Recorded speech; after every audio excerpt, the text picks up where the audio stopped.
दोस्तों, chicken neck corridor की चौड़ाई अब धीरे धीरे बढ़ रही है। क्या है पूरा ऐसा कारण जिसकी वजह से यह खबर सामने आई है, समझेंगे इस वीडियो में। लेकिन उससे पहले वीडियो को लाइक करें, चैनल को सब्सक्राइब करें और आपको स्क्रीन के ऊपर क्यूआर कोड और नंबर दिखाई दे रहा होगा, उससे आप चैनल को सपोर्ट कर सकते हैं। दोस्तों, मैं आपको एक चीज बताऊं, जब से देश आजाद हुआ है तब से देश विरोधी जितने भी तत्व हैं उन सब के निशाने पर सबसे पहले अगर कुछ आता है तो ये चिकन नेक कॉरिडोर ही आता है, जो देश के अंदर की दीमक मैं बोलूंगा उन लोगों को। वो हर बार इसे चोक करके और भारत के उस साइड के जो 7 राज्य हैं जिन्हें हम 7 सिस्टर्स भी कहते हैं, उन्हें कहीं ना कहीं कट करने की यहां पर बातें चलती रहती है। बंगाल में जिस तरीके से यहां पर सत्ता परिवर्तन हुआ है और वहां पर शुभेंदु सरकार जो आए हैं, वो जो मॉडल लेके आए हैं वो बहुत ही ज्यादा अलग है। और जिस तरह की फेंसिंग अब यहां पर शुरू होने वाली है वो बहुत ही ज्यादा हाईटेक होने वाली है। और इसी के चलते आपने देखा होगा कि बांग्लादेश के लोग जो है वो बहुत ही ज्यादा पैनिक मोड में है। यहां से तो लोग वापस जा ही रहे हैं, लेकिन वहां के जो लोग हैं जो ये समझ रहे हैं कि अब दूसरी बार जाना तो है नहीं वहां पर, अगर ये फेंसिंग हो गई तो वो जिस तरीके के अड़वंगे लगा रहे हैं वो ये बताता है कि ये जो काम है वो कितना ज्यादा जरूरी है। मैं आपको एक चीज बताता हूं, चिकन नेक कॉरिडोर जो है ये मुश्किल से बहुत, मतलब यूं समझिए बहुत ही नैरो है वहां पर। अगर वहां पर एक बड़ी सी भीड़, जो हर बार ये लोग बातें करते हैं, सर्जिल इमाम टाइप के लोग, ये लोग हमेशा उसे चोक करने की बातें करते हैं कि अगर हम उसे वहां से कट कर दें तो फिर आगे का जो है वो पूरा हमारे आप में आ जाएगा। इस तरह की बातें ये देश विरोधी तत्व हमेशा से करते आए हैं।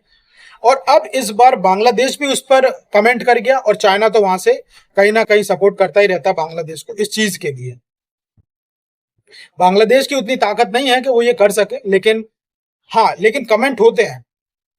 मेरा ये मानना है कि एक बार ऑपरेशन सिंदूर जैसा ऑपरेशन बांग्लादेश के ऊपर हो जाना चाहिए था। एक बार हो जाएगा तो इन्हें इनकी औकात समझ में आ जाएगी। एक तो इंडिया की सबसे खराब बात यह है कि वो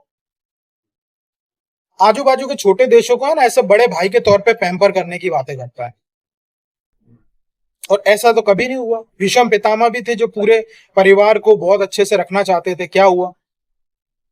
छोटे लोगों ने उनकी इज्जत उतारने का काम किया और लास्ट में बाणों की शैया मिली थी। कहीं ना कहीं इंडिया भी उसी तरीके की भूल करता है बार बार।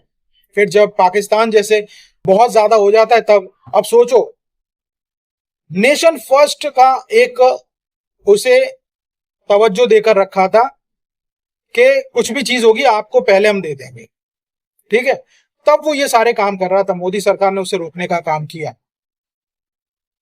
सबसे बड़ी बात यह है कि चिकन नेक कॉरिडोर जो है वो बहुत ही ज्यादा हाईटेक होने वाला है।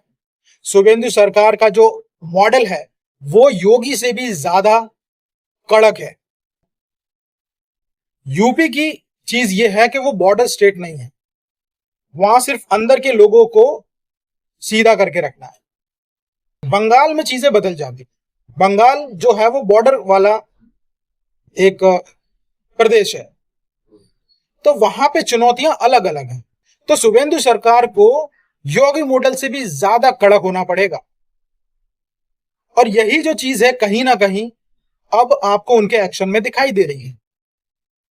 भले ही वो रियल आंकड़ा नहीं आ रहा है, लेकिन कम से कम सरकार इतना तो बोल रही है कि 5 से 10 हजार लोग रोज इंडिया से वापस जा रहे हैं।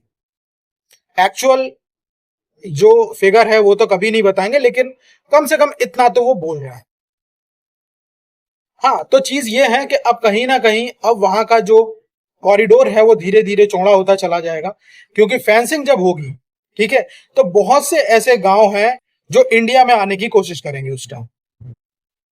आप देखना बॉर्डर के स्टेट पर बहुत सी जगहों पर रिवॉल्ट जैसे सीन होंगे, और बहुत से बांग्लादेश के गांव जो हैं वो इंडिया में मर्ज होने की बातें कर रहे हैं जो बॉर्डर पर है।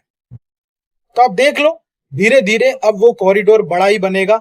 अगर बड़ा नहीं होता है तो कम से कम बहुत ही हाईटेक सिक्योरिटी के साथ एक तरीके से यहां पर सेफ तो हो ही जाएगा।